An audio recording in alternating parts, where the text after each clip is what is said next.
Indian arm force recruitment में general, lieutenant और higher post की बात नहीं कर रहा हूँ। उसकी चयन प्रक्रिया वैसी होगी जैसी होती रही है। मैं लोअर रैंक के पोस्ट जैसे सिपाही, जवान और नायक के रिक्रूटमेंट के लिए सरकार ने एक नई स्कीम को इंट्रोड्यूस करी है, जिसका बहुत ही भारी भरकम नाम अग्निपथ रखा गया है।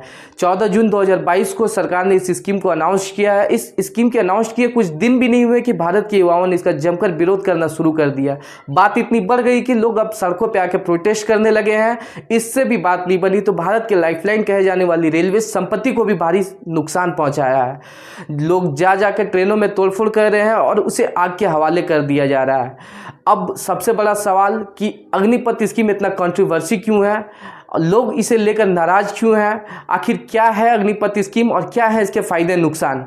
आइए समझते हैं अग्निपथ स्कीम क्या है। अग्निपथ स्कीम के तहत जिन युवाओं का उम्र 17.5 से 21 वर्ष तक होंगे वे लोग इसके लिए एलिजिबल होंगे, और जिन युवाओं का सिलेक्शन अग्निपथ स्कीम में होता है उन्हें अग्निवीर बुलाया जाएगा। और इन अग्निवीर को जो सैलरी दी जाएगी वो 30,000 पर मंथ पहले साल के लिए, दूसरे साल के लिए 33,000 पर मंथ और तीसरे साल के लिए 36,500 रुपीज़ दिए जाएंगे। चौथे साल इसकी सैलरी बढ़कर 40,000 पर मंथ हो जाएगी। लेकिन इसके सैलरी में से 30% पैसे कट करके इन हैंड सैलरी दिया जाएगा। और इसके अलावा जब ये 4 साल बाद नौकरी छोड़ेंगे तो उन्हें एक लमसम अमाउंट 11,70,000 रुपये दिए जाएंगे सरकार के सेवानिधि स्कीम के तहत, और इनके सैलरी के कट किए हुए 30% पैसे को मिला करके।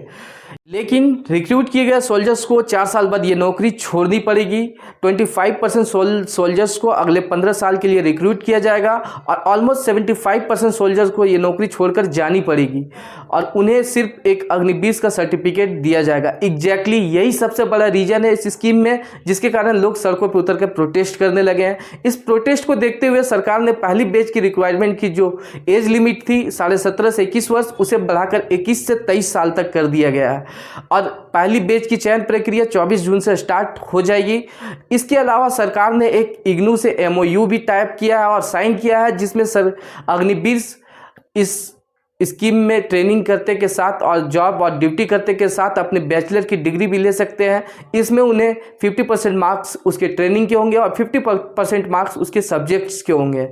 इसके अलावा बेसिकली इस स्कीम को लेकर सरकार ने 3 बहुत बड़े रीजन बताए हैं। पहला रीजन ये बताया है कि इससे भारत में एम्प्लॉयमेंट जनरेट होगी, मतलब हर साल 46,000 लोगों की रिक्रूटमेंट इस स्कीम के तहत किया जाएगा सोल्जर्स में।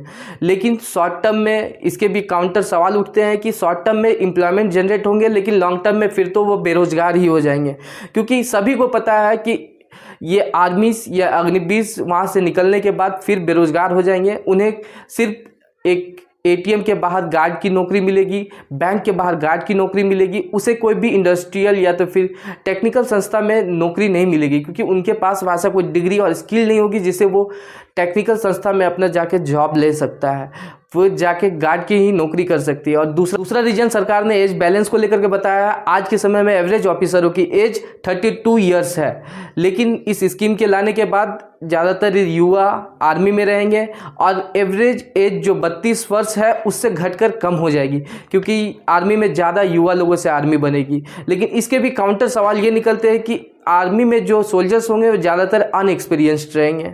रीजन सरकार ने यह बताया है कि मिलिट्री पर से जो पेंशन लोड है वो कम होंगे। आज के समय में जो करंट बजट है मिलिट्री को 5.25 करोड़ रुपीज़ है, इसमें से 1.25 करोड़ तो सिर्फ ऑफिसरों की पेंशन देने में चली जाती है। डिफेंस एक्सपर्ट अमित कौशिक जी का कहना है कि मिलिट्री बजट के 55% पैसे सिर्फ ऑफिसरों की सैलरी और पेंशन्स में चली जाती है। अगर हम कंपेयर करते हैं, एक नॉर्मल ऑफिसर्स की टोटल सैलरी और पेंशन्स दिए जाते हैं 17 साल नॉर्मल ड्यूटी करने के लिए, वो पैसे अगर हम एक अग्निवीर पे स्पेंड करें तो हमारे बजट में से, मतलब हमारे बजट में प्रत्येक अग्निवीर से 11.5 करोड़ रुपए की बचत होगी, और इन पैसों का हम मॉडर्न हथियार और टेक्नोलॉजी खरीदने में खर्च करेंगे।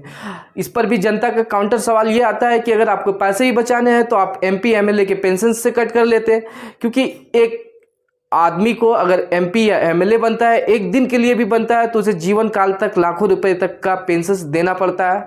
तो आप उन्हें भी अग्निवीर की तरह बना ले कि 5 साल तक एमपी एमएलए बने रहे, उसके बाद आप अपने लिए दूसरी नौकरी ढूंढे। टाटा बाय बाय, हमारे यहाँ से कोई पेंशन कोई सैलरी नहीं दी जाएगी। इस स्कीम को लेकर 19 राज्यों में विरोध और धरना प्रदर्शन और प्रोटेस्ट हो रहे हैं। इसमें से मुख्यतः 6 ऐसे राज्य हैं जहाँ पे प्रोटेस्ट वायलेंस हो गया है, जिसमें यूपी, बिहार, राजस्थान, पंजाब, हरियाणा और महाराष्ट्र जैसे राज्य हैं जहाँ पे प्रोटेस्ट वायलेंस हो गया है और हजारों लाखों करोड़ों की संपत्ति में आग लगाई गई। बिहार में 11 ट्रेनों में आग लगा दी गई है, इससे 2 लाख यात्री प्रभावित हुए हैं, 200 से ज़्यादा ट्रेनें रद्द कर दी गई है। हमेशा की तरह जब प्रोटेस्ट वायलेंस होता है तो लाखों करोड़ों की संपत्ति का नुकसान होता है। ये संपत्ति को गवर्नमेंट अपने पैसे से नहीं खरीदती है, ये आपके ही पैसे जो आप टैक्सेस के थ्रू पे करते हैं उससे खरीदी हुई रहती है। आप अपनी ही संपत्ति का नुकसान करते हैं इन प्रोटेस्ट के वायलेंस होने के कारण। चाहे आप कितना भी नाराज हो कोई भी स्कीम को लेकर, चाहे स्कीम अच्छा हो या बुरा हो, कितनों भी आप प्रोटेस्ट कर रहे हो, लेकिन इसका आंसर वायलेंस कभी भी नहीं होता है।